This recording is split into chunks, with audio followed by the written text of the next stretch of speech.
JM group properties and villas 10 సంవత్సరాల ప్రస్థానం, 2000 మంది కస్టమర్ల మనసులో సుస్థిర స్థానం.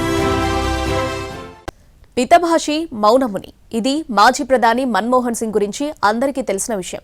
కానీ ఆయనలో ఓ కవి ఉన్నారని మీకు తెలుసా? ఆ కవి పార్లమెంటు సాక్షిగా విపక్షాలకు సుతిమెత్తని కౌంటర్లిచ్చారని ఎంతమందికి తెలుసు?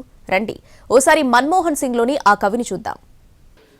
2011 పార్లమెంట్ సమావేశాలు. విపక్ష నేత సుష్మా స్వరాజ్ సభలో ఫైర్ అవుతున్నారు.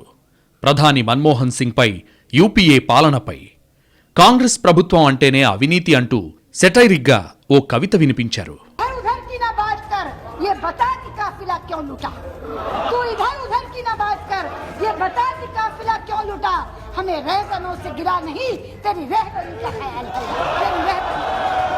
నిండు సభలో ప్రధానిని పెద్ద మాటే అనేశారు సుష్మా.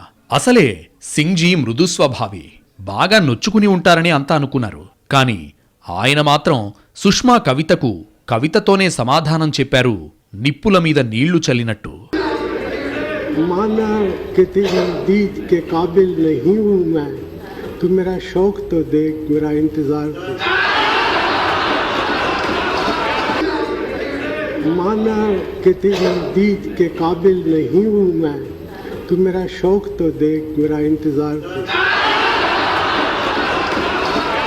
మన్మోహన్ సింగ్ ఈ షాయిరీ వినిపించేసరికి సుష్మా కూడా నవ్వేశారు. అంతవరకు హాట్గా ఉన్న సభలో నవ్వులు విరిశాయి. అది మన సింగ్జీ సమయస్ఫూర్తి. Miss you సర్జీ.